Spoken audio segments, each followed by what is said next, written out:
સુરતની વાત કરવામાં આવે તો નાસિરનગર ડિમોલેશન મામલે હવે વધુ ઉગ્ર બન્યું છે। જે લોકો સડક પર ઉતર્યા હતા તે મુખ્ય કચેરી તાપી ભવન ખાતે ન્યાયની માંગ સાથે પહોંચ્યા। અસરગ્રસ્ત રહેવાસીઓ હવે પાલિકા કમિશનરના બંગલે પહોંચીને વિરોધ નોંધાવી રહ્યા છે।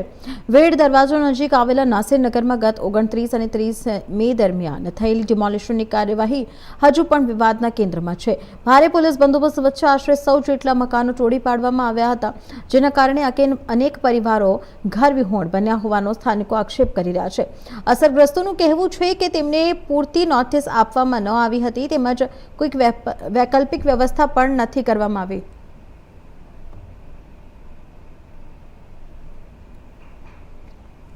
તો આ ખબર ઉપર વધુ માહિતી આપવા બદલ અમારી સાથે સંવાદદાતા રવિ વેંડિયા અમારી સાથે જોડાઈ ચૂક્યા છે। રવિ, અત્યારે ત્યાંની સ્થિતિ શું છે? जी कोमल जणाई दे कि सूरत में जे नासिरनगर से नासिरनगरना 100 જેટલા ઝોપડાઓનું ડિમોલેશન કરવામાં આવ્યું તેને લઈને જે રહીશો છે સુરત મહાનગરપાલિકામાં ગયા હતા। સુરત મહાનગરપાલિકામાં કમિશનર ન મળતા જેને અત્યારે સુરત મહાનગરપાલિકાના જે કમિશનર છે એમના ઘરે બંગલે જ્યારે વિરોધ પ્રદર્શન કરી રહ્યા છે, જ્યારે કોંગ્રેસનો પ્રમુખ છે આપણા પાસે વિપુલભાઈ, જણાવજો તમે કમિશનર કચેરી બંગલે બેઠા છો, શું કહેશો?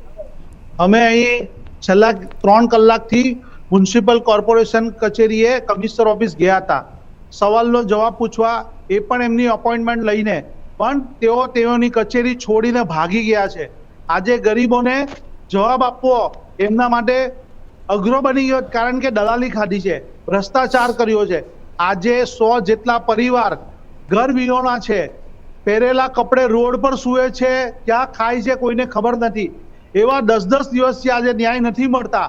આજે અમે એમની પાસે કોંગ્રેસ પાર્ટી સવાલ પૂછે છે કે તમારા માણસોએ આ જે ધંધો કર્યો છે ભ્રષ્ટાચારનો, તમારો કેટલો ભાગ છે જેના લીધે તમે એને કાર્યવાહી નથી કરતા?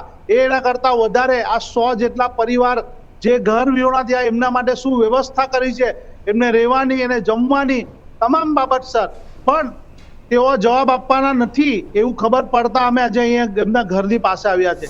આજે આપણે કોઈના ઘરે જઈએ તો એ સારું નહીં કહેવાય, એટલે અમે ગુલાબનું ફૂલ લઈને આવ્યા છે કે સાહેબ, અમે તમને કોઈને હેરાન નથી કરવા માંગતા, તમે જવાબ આપો આ ગરીબો માટે। અમે તમે જ્યાં જશો ત્યાં અમે સવાલ પૂછવા આવશું અને તમારે જવાબ આપવો પડશે ને અમને ન્યાય પણ આપવો જ પડશે। એ ન્યાય આપવાને લઈને જે કોંગ્રેસ પાર્ટી હોય કે નાસિરનગરના રહીશોએ અત્યારે જે કમિશનર રેસિડેન્સી કમિશનર બંગલે જ્યારે વિરોધ પ્રદર્શન કરી રહ્યા છે। અસલમભાઈ છે, અસલમભાઈ શું કહેશો? કમિશનર કચેરીથી હવે બંગલે આવવું પડ્યું? આજે એવા દુઃખના દિવસો આવી ગયા કે ગરીબોના ન્યાય મેળવવા માટે મનપા કચેરીએ બેઠા હતા 1.5 થી 2 કલાક, ત્યાં બધા અધિકારીઓ પલાયન થઈ ગયા। આ કમળ પ્રેમી અધિકારીઓને મળવા માટે ગુલાબનું ફૂલ લાવવું પડ્યું। ગાંધી ચિંધ્યા માર્ગે બેઠા છે વિપુલભાઈ ઉદનાવડાના નેતૃત્વ હેઠળ કે એમને ગુલાબનું ફૂલ આપીએ, કેમ કે કંઈ માનવતા જાગે।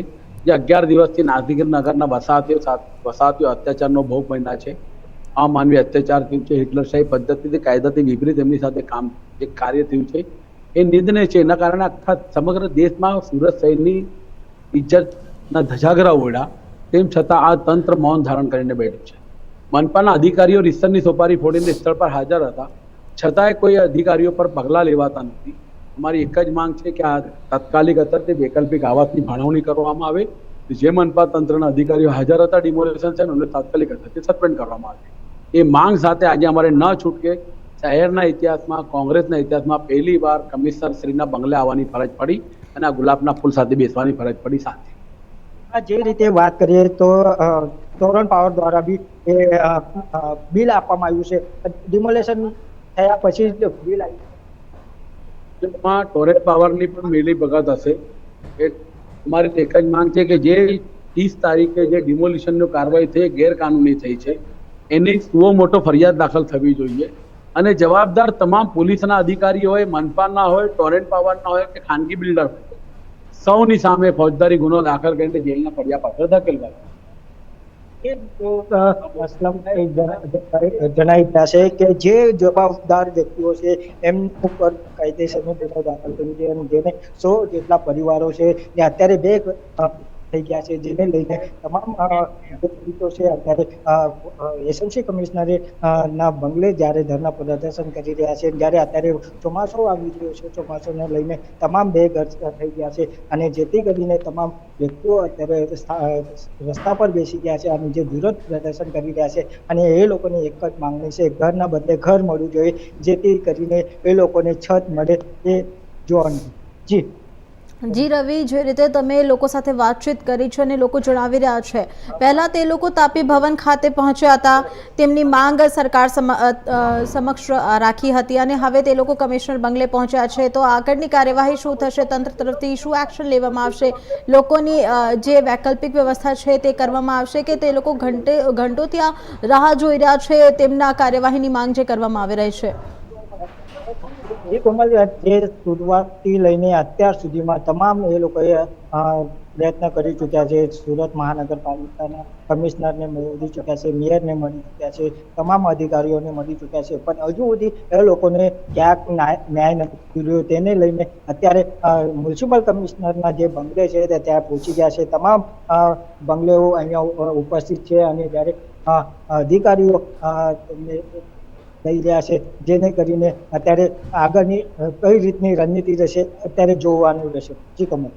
જી રવિ, આટલી મોટી સંખ્યામાં રહેવાસીઓ પહોંચ્યા છે તેમની માંગને લઈને, તો આના ઉપર પોલીસ દ્વારા કયા પ્રકારની વ્યવસ્થા કરવામાં આવી છે? તમામ પોલીસ બંદોબસ્ત અહીંયા ગોઠવી દેવામાં આવ્યું છે, જ્યારે પોલીસ દ્વારા એમને સમજૂતી પૂરી પાડવામાં આવ્યું છે. તમામ અધિકારીઓને અત્યારે એક જ માંગ છે, જે રહીશો દ્વારા, જે અમારે ઘરને બદલે ઘર મળે ત્યારે જ અમે સંતોષાયા છીએ.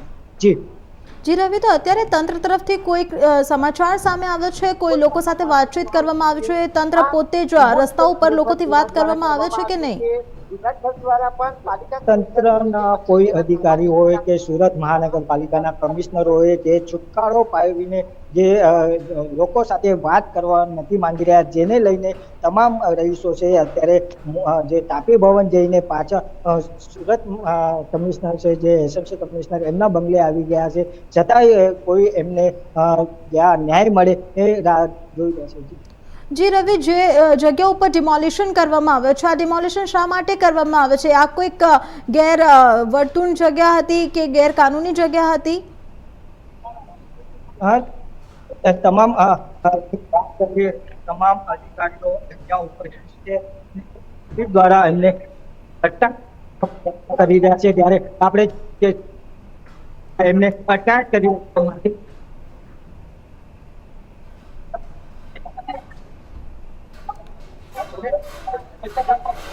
કરવામાં આવી રહ્યું છે. જે કાર્યકર્તાઓ છે એને આપણે જોઈ શકીએ છીએ, ઇન્ડિયન પર જે તમામ કાર્યકર્તાઓ સહિત રહીશોને અટકાયત કરવામાં આવી રહ્યું છે. જે મેયર જે કમિશનરના બંગલે જ્યારે ધરના પ્રદર્શન કરી રહ્યા છે, વિરોધ પ્રદર્શન કરી રહ્યા છે, તમામ કાર્યકર્તાઓને અત્યારે ડિટેન કરવામાં આવી રહ્યું છે પોલીસ દ્વારા, જેથી કરીને જે વિરોધ ઉગ્ર ન બને તેને ધ્યાનમાં રાખીને તમામ પોલીસ કર્મો દ્વારા તમામને અટકાયત કરવામાં આવી રહ્યું છે. આપણે જોઈ શકીએ કેમેરામાં તમામ કાર્યકર્તાઓને અને જે રહીશો છે એમને અટકાયત કરવામાં આવી રહ્યું છે, જ્યારે રહીશોની અટકાયત કરવામાં આવી રહ્યું છે અને તમામ પોલીસો ના અધિકારી સહિત અત્યારે અટકાયત કરવામાં આવી રહ્યું છે. જે જી રવિ, માહિતી આપવા બદલ આપનો ખૂબ ખૂબ આભાર. તો આ હાલ સમાચારમાં આટલું જ. વધુ સમાચાર માટે જોતો રહો ઇન્ડિયા ન્યૂઝ ગુજરાત, ગુજરાતની ધડકન.